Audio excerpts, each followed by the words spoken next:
bass.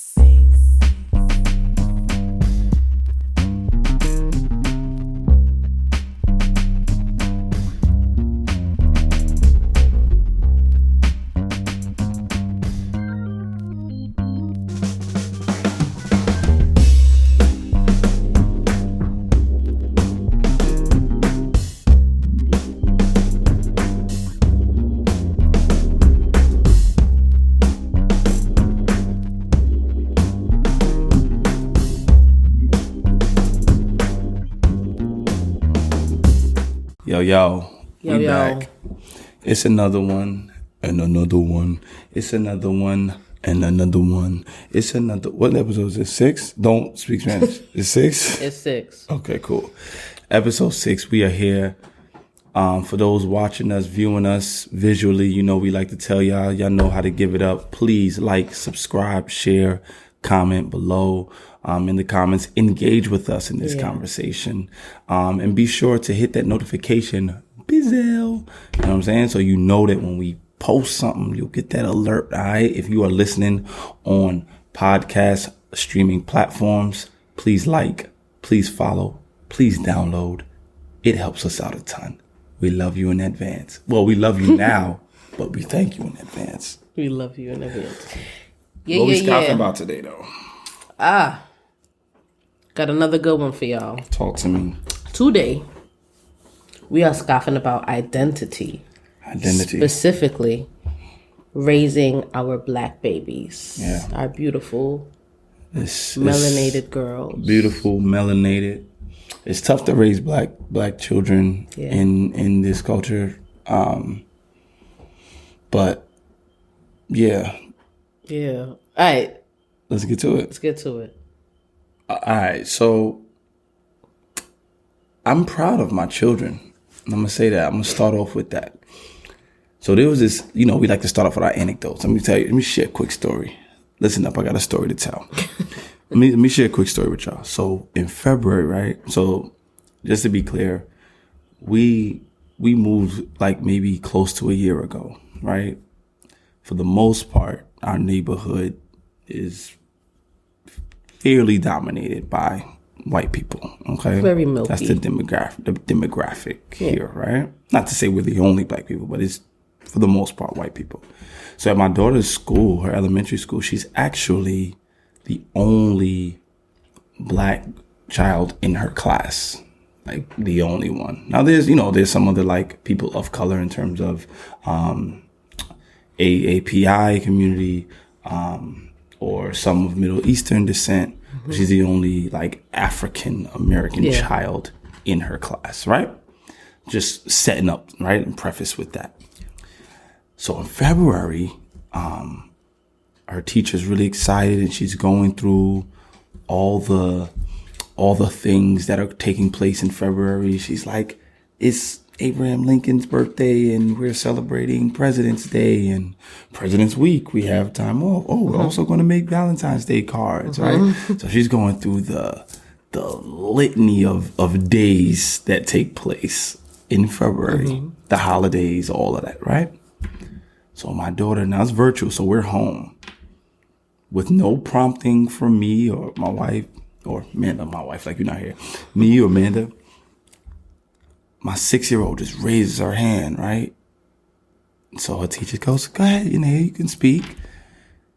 And she's like, did you also know that February is Black History Month? I was like, you go, girl. I was standing behind her computer, like not where the teacher used to be, like on the other side, like this side. And I'm like, yeah, that's what I'm talking about. That's what I'm talking about. Like, yo, I got mad hype. I'm not even gonna hold you because it was like, I was so proud of her, like, bravery, right? But then it hit me also that we're living in a day and in an age where people of color, black people in particular, we're constantly having to remind people of our value. Or constantly having to, like, do things to reaffirm each other because society doesn't do it the way they do other demographics and people groups. You know what I'm saying? And that led us to this episode. Even though it happened months ago, it was something that stood on my heart. And like to talk through just the challenges and the privileges of raising Black children in this generation, and affirming their identity. Yeah. And not just their value, but just their presence. Because, like you said, with Yanaya being the only Black child in her class, whether, even if she wasn't, a student in that class, I think that with or without her being a part of that community, it should still be taught. It should still be part of the curriculum. So it shouldn't, even though it wasn't, planned into, their February curriculum, it still, it still should be talked about because, I agree. It's just important. Like, why are we not, like, highlighting? I'm still baffled. Like, totally. What do you mean, Liala? There's nothing, not even like a day set aside to. And I mean, like, they did little things during social studies, and they talked about like Martin Luther King, of course, and the typical. You know what I mean? And it's not to undermine, the contributions that he made to our group and our to the African American community and to our country like as a whole, but can we do a little bit more? Like, can we teach a little bit more? Can we dig a little bit deeper? Well, her teacher's response was, because I was standing out here when it happened. Her teacher's response was, "Yes, it is Black History Month, but she said we need to honor the accomplishments of Black people every day because they made contributions every day." That was her. That was her retort to why she didn't highlight. So before I get angry, we're gonna pivot right into our first point. Talk about it. It is like, I'm trying to find the right word. It is just it's paramount that we educate our Black babies about the things that they're not learning in school. You know what I mean? And it's not like this specific incident ignited something in us where it's like, no, we're going to teach you about everything. You're going to watch Roots. And I mean, she's 6. She's not watching Roots. But, you're going to learn everything about everything Black now. We were already doing things in our home to teach Yanaya and Zara about their identity as little Black, Black girls and just affirming their brown skin and making them feel comfortable and confident in who they are. So, for instance, one thing that we've done recently is I was reading Ruby Bridges, a children's book about Ruby Bridges with Zara.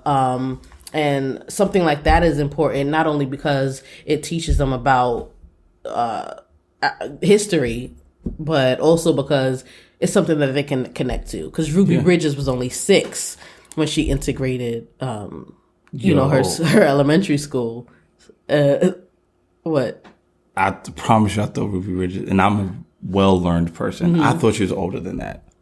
Nah, bro. I thought she was like 13, 14. She was 6 years old. That's Yaya's age. Yeah. I can't imagine her walking through the streets and being called the N-word or getting tomatoes thrown at her and vegetables. And her entire class leaving her or, parents taking all of her class. Yeah, she was 6 years old when she integrated her all-white school. Whew. So it's heavy. It is. It just gives them something to connect to let them know that, even at such a young age, they can have, they can do something powerful. They can do something important, something substantial that will, just reaffirm who they are and something that will uplift the community. You know what I mean? I think like, honestly, it's so crazy that like things in America can be so racist at times, and it's tough to deal with because we know that the country has a lot of promise and potential, but America can be so racist at times that they'd rather not teach about Black Americans who contributed to make our country a better space. It's insane. They'd rather not teach it in order to perpetuate uphold the image of a lot of white heroes. And yeah, of course, there are white people who made contributions, but that's what's preached to us all the time. Yeah. But some of the most like monumental things that we know about this country, or I mean that we see in this country, from the layout and the blueprint of Washington D.C. and the White House and the Capitol and stuff like that, being engineered and architected by a black man. And I don't know if architected is word, but it might be, maybe not. But by a black man, and I could go down the list. I'm not even gonna go down that rabbit hole of how many different things we see or we benefit from that black people had a hand in. Yeah. Like animated stuff on our phone, the GIF or the GIF, I don't know how y'all pronounce it, but the Jiffy, the Giphy, whatever you know, these little videos, that short animation, there was a black woman that contributed to that. Yeah, like you know what I mean? She created the technology behind it. Yeah, she created the technology behind that. So I could go down the list. I'm not going to keep doing that. But I guess what I'm saying is it hurts to know that like we're American. Yeah. Like we're just as much part of this country. I was born here. I wasn't born somewhere else, right? So the fact that we even have to provide some supplemental education to our children is actually concerning when you look at the magnitude of the contributions of blackness and black people in this country. But we're going to do what we got to do, right? So we do it like, I know one thing that we're big on is like representation in their toys, right? Like, listen, you could call it, you know, demanding or bossy, but we like, no, baby, the brown doll or the black girl, like that's what you're getting. You know what I mean? Zara loves to do hair. She's only 4, but she loves to do hair. Like she learns really fast. She watches videos. She knows how to twist and, you know, make parts and all this other stuff. 4 years old. She has a mannequin. That mannequin is a blackety black, about as black as the microphone that's in front of my face. She black, and she black, and Zara makes her look beautiful, right? But she has to associate being able to make someone look quote unquote beautiful with also having darker skin. And I think that that's an important lesson that she's learning when she's working on the hair of this really dark skin melanated mannequin, right? Yeah. The artwork around the house, right? Like we're very intentional. Like, Mandy and I actually, you know, we don't just pick out stuff that looks nice at Home Goods or Target and stuff like that. Like we actually are very intentional about the artwork. Those who are watching visually, the pictures you see behind us, that's Ron Bass, a black man. That's Cesar, another young black man. He lives in Africa, but he's a great artist, dope artist. So some of these artworks you see, and guess what? The girls ask us questions. Right? They look at the details of the art and okay, I see a black boy on that art. Okay.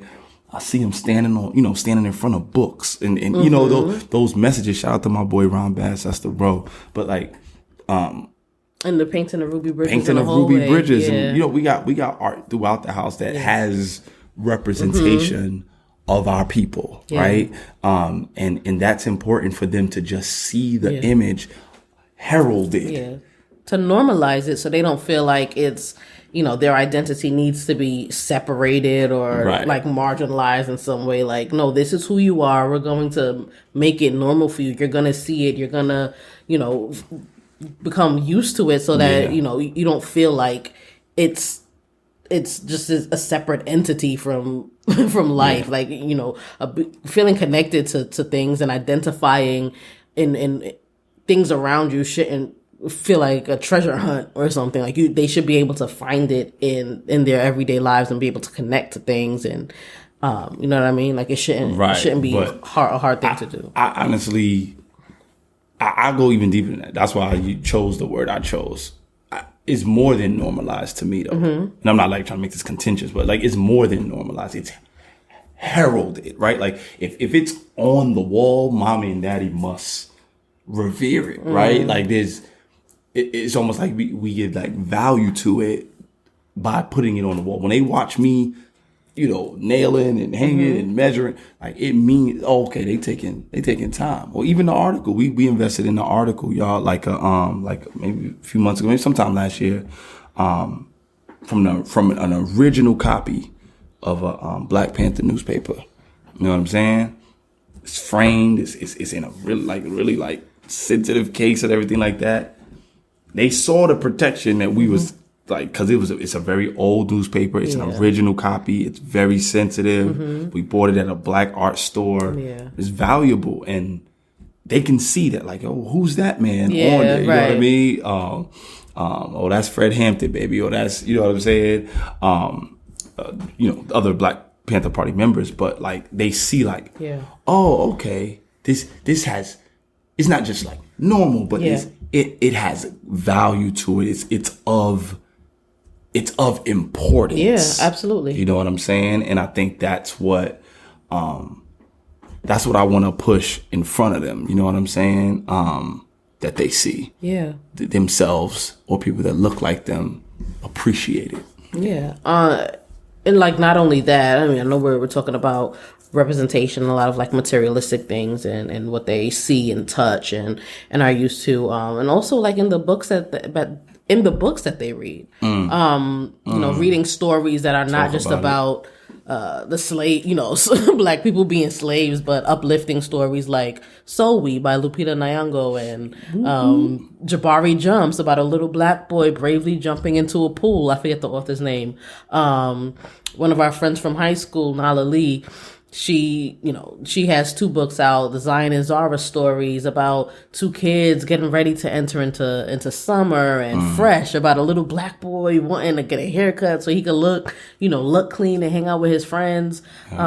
So just, it needs to be a part of literally, the representation and the reflection of who they are, in these positive lights. It just needs to be a part of literally find ways for them to just see it everywhere they go. So they're going to see it on the walls. They're going to see it when they're playing. It just plants these seeds inside of them. You know what I mean? They're going to read about it in the stories. And, they have their books also about like MLK and the Underground Railroad. And, they know some of the darker parts of our history. I mean, they ask those tough questions sometimes. Well, why were, Black people slaves? And that's not nice. But why were the white people mean to Ruby Bridges? Why did the cops do this?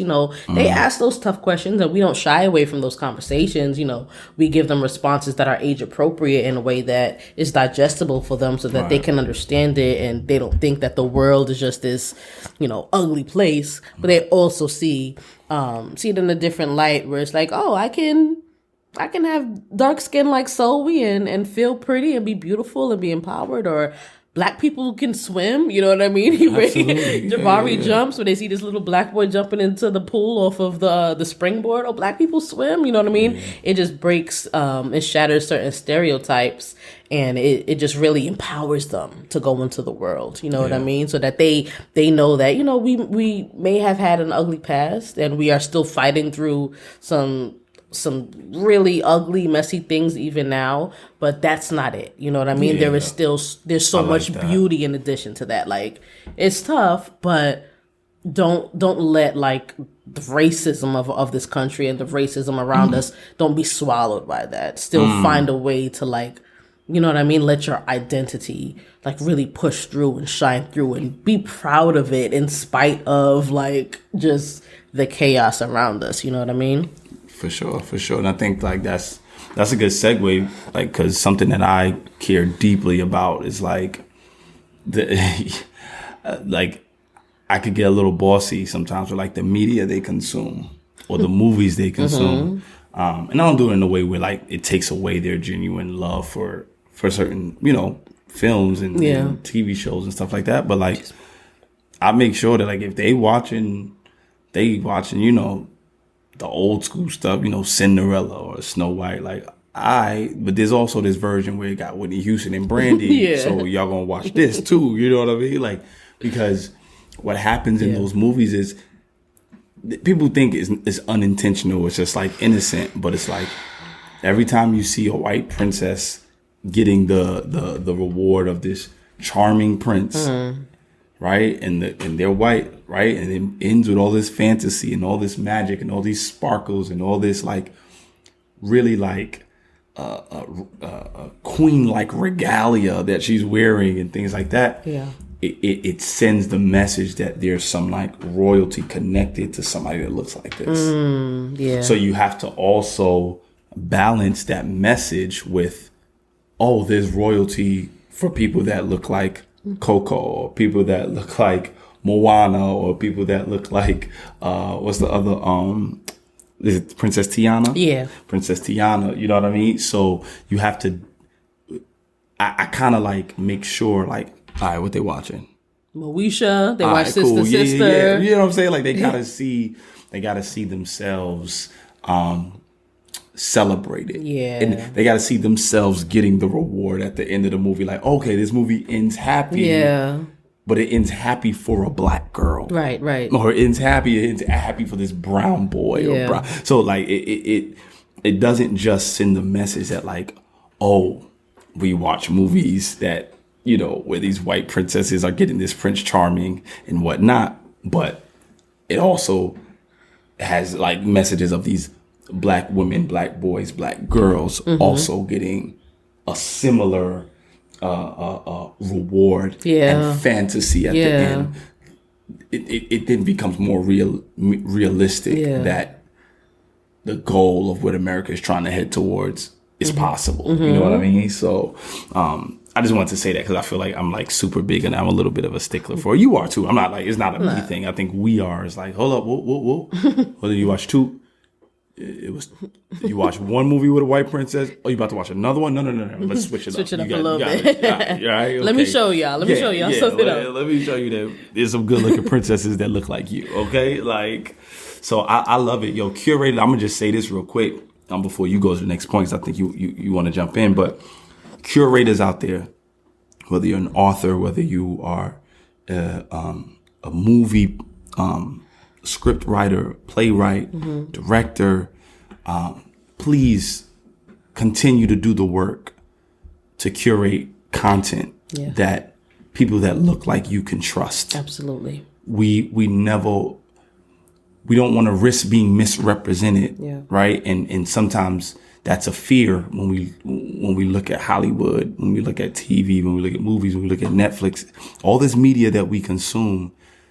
We fear sometimes that somebody that's curating it might not be able to tell our story the right way. Yeah. So for all of the black directors, creatives, and writers and authors, I know it's harder for you out there, but please continue to stay in the fight and do the work. My black babies are reading your stuff. Yeah. My black babies are watching your stuff, and they are trusting that there's someone that looks like them that can curate their story in a way that's engaging, entertaining, and educational for them and for people that don't look like them, so that they can know what goes on in our lives. So I just wanted to send that message to, like, don't stop. Please keep fighting. Fight through the stigmas of Hollywood. Fight through the ceilings that you're that's put over you. Fight through the boxes and restrictions that's put around you. Please continue to create content, curate content that my children can consume with identity that they can connect with. Because we've had centuries of whitewashed movies for our children to consume and cartoons. So it's time for us to. Yeah, man, and I promise you that, like, as they get older and they, you know, what they watch becomes a little more mature and a little more real and raw. We don't need another Django. We don't need another 12 Years a Slave. We don't need another Roots. And again, not to take away, because those movies are all amazing. You just named some. You just named some great ones. But I don't mean like we don't need another slave movie. I feel you. And just to reiterate everything that you said, like, not to take away from those movies, because they're, like you said, amazing movies, but we just don't need to see, like, let's change the narrative. Yeah. Like, we know, put us in the tech space, put us in real estate, put us in let's law, just do put something us in else. Silicon Valley, because we are there. Enough of it already. Yeah. But I also wanted to address the fact that, as a black woman myself, and then raising black girls in this world, it's important.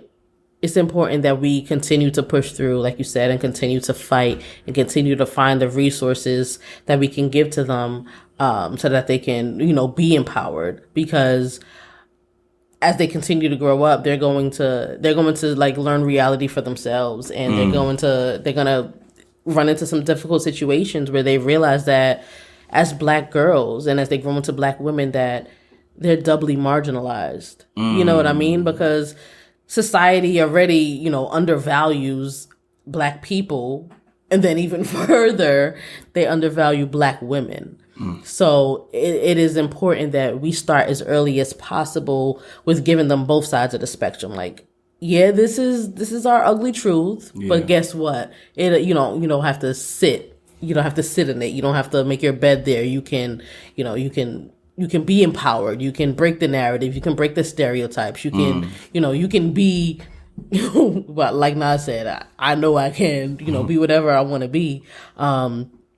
So it's just important that they're empowered even from this young age to just break and shatter all of those walls and all of these boxes that society wants to confine us to, but that we know that we're not going to allow that to happen. Right. Yeah, I totally agree. I wholeheartedly agree. And I didn't even think about the idea of that double-edged marginalization. Women are a minority. Yeah. Black people are a minority. They are Black women to be, right? So it's definitely double tough, and I'm glad that they got a mom like you know what I mean, that's thinking about that. Thank you. And keeping that on the forefront of your mind as we raise them. We have to. They're blessed. They are blessed. I know that, like, for me personally as a man, having watched recent events over the last year and a half, one thing I haven't shied away from is like the conversations about my emotions. That's true. About what's been going on. Like, they've seen me visibly upset about the death of Ahmaud Arbery in 2020. They've seen me visibly upset about the death of George Floyd. They've seen me visibly upset about Breonna Taylor. They've seen Daddy go out to march. They've seen Daddy perform in front of hundreds of people at a march. You know what I mean? They've seen me rally and gather troops together to hit the streets, to go to Washington. They've watched footage of me on DC. You know what I mean? And I'm not saying that to toot my horn. I'm saying that to say it's hard to raise a Black child in this nation and ignore the questions they're going to ask. Why did that upset Daddy so much? So now they're not just seeing that, but now they got to watch me. Not watch me. We have to engage in conversation that unpacks the truth and the layers about recent events and about the lingering history that leads up to these recent events, right? So why is Daddy so upset? Because an officer was charged for a bullet that went into a wall over the bullets that went into a Black woman. The charge was for the wall. Jesus. And that recklessness, and not the body. And that recklessness. Like, there are things that, like, I have to express to them. You got to understand why this bothers me. Right. And this is why, right? Because I'm sorry not to interrupt, but it's not like an isolated incident where it's like Daddy's anger or Mommy's frustration is like extreme. Because it's like the history. Yeah, like it's not like, one Black person, who was murdered by police. Like, no, it keeps happening, and this is why our emotions are so intense and so deep rooted.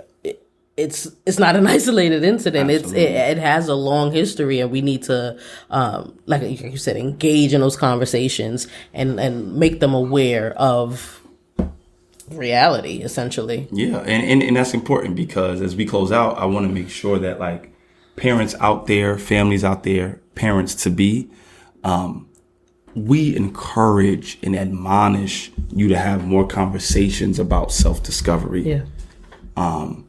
Admonish you to have more conversations about your children learning who they are. And don't shy away from it. Don't run away from it. Tell them the truth before the world gives it to them. Because if you wait till the world gets it to them, they're going to be upset and resent you for not telling them the truth about what's going on. I'd much rather bring flowers to your hand than bring them to your funeral. Love, appreciation, and honor. Give it to people while they can smell them.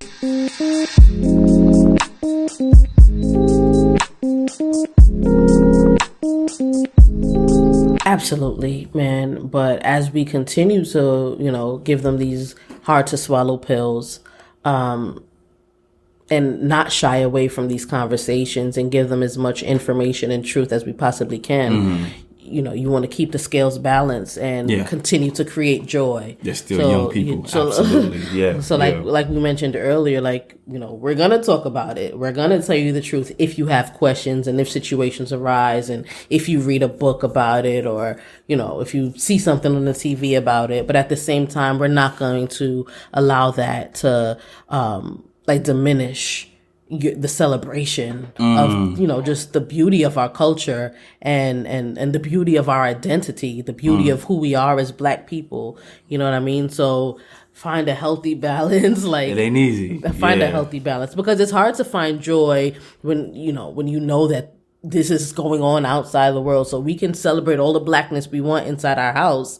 But when they know they have to go into a world that doesn't celebrate them the same way or that may not always celebrate them the same way, it's hard because it's you don't want them to feel like they're living a lie. You know what I mean? Right, but you also, it's tough. But I think that's why I'm going to just say this last thing. I think that's why it's important. It's almost like if you look at it like a bank, right? So I'll put this. If I go outside and I have $20 in my account, right? And I come across a bunch of things that I want to buy and I keep buying and I keep buying. Eventually my account's going to go into negative. I'm going to exhaust all that I have. But if I go outside and there's $1 million in my account, and I see a couple things that I want that are expensive. Yeah, it takes something from my bank, but because I left with so much, there's still something left in the account. That makes sense? Yeah. So I still think, granted, they could run into something in the world that kind of shows them that they don't, society or education or other institutions may not value them the same. Yeah. But if they have something in the bank, it's not, it's going to be tolling, right? But it's not going to take all they got because so much has been deposited in them that you can take something from me, but you're not going to deplete me. That's a word right there. You could take something from me, but you're not going to deplete me. Their bounce back game is crazy. I've been hit. I've had major debits from my race pride account. Yeah. Bad encounters with police, unjust encounters with police, unjust situations taking place in certain workplaces, right? I've had major debits, major hits in deductions from my race pride account, but because my grandmother, who literally changed her name from a slave name to an actual name. Most people that know me know that, you know what I mean? That I have a second last name technically, right? Who taught that to my father, who lived it through that pride. He's big on kente cloth and African pride, understanding the Black community. That trickled down to me. So when I did have bad encounters with racial injustice, it led to, it was a hit. Yeah. But you're not going to take it all from me. And I'm going to keep fighting and I'm still going to keep pushing for the next generation. If we keep depositing into our children, into our babies, our godchildren, grandchildren, let them see good representation of themselves, balance how much they're ingesting of just whitewashed culture and white heroes and start to highlight and uplift the voices of Black curators, Black artists, and Black educators, and things like that into their lives. Yeah. And you're going to fill that bank up. So even when they take hits in the world, they'll never be depleted and they'll never be defeated. Thank you, Lord.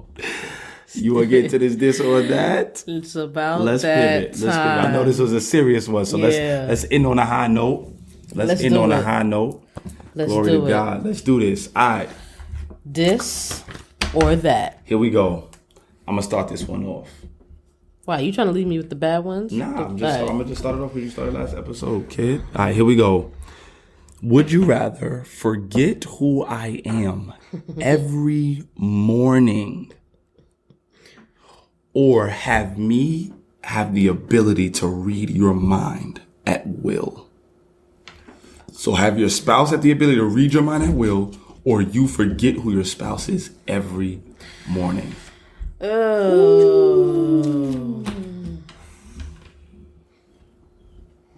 Wow. Yeah, man.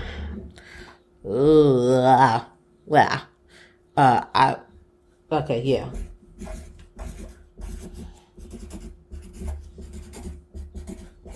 Why my marker so loud? Still. All right. Ready?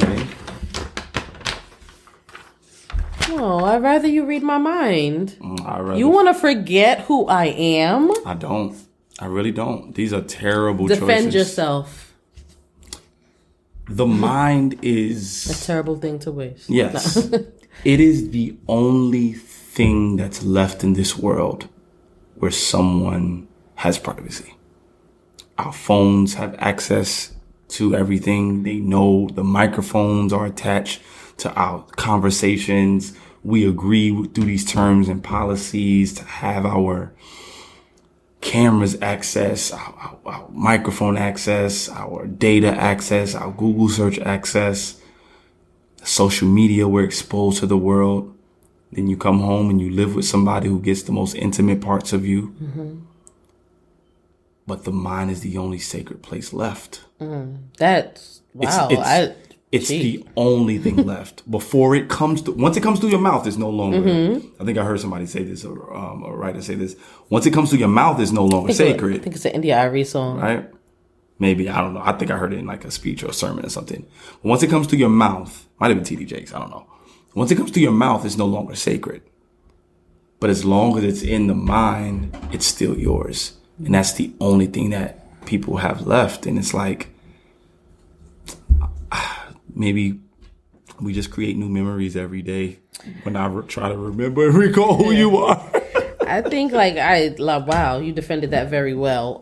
For me, I feel like I don't have anything to hide. You know what I mean? So unless I'm trying to surprise you with like a birthday or a Christmas gift, but you're doing it at will, reading my mind at will. So if you don't want to, like, your birthday's coming up and I'm thinking about it, you might, suppress that power. But then also, like, the older we get, the more memories we have. So needing to remind me of who you are every day is going to be so tolling. You just broke my heart that I chose what I chose. No, like that makes a ton of sense. But it's like, God willing, if we live to be 80 years old and I wake up and, like, in the movie with Drew Barrymore, I think it's called 50 First Dates or something, where Adam Sandler, I believe, was her husband, and he had to play like a videotape for her every morning, of certain highlights of their life. But it's like, you gotta do what you gotta do. The older we get, like, the more memories. I don't know. I don't think I have anything to hide per se. But I totally get it. But, like, for me, it's just more like a little bit of sacred, a little privacy, just a little bit of myself that's just mine. Left in 2021. I hear you, man. That was a tough one. Yeah. Next one.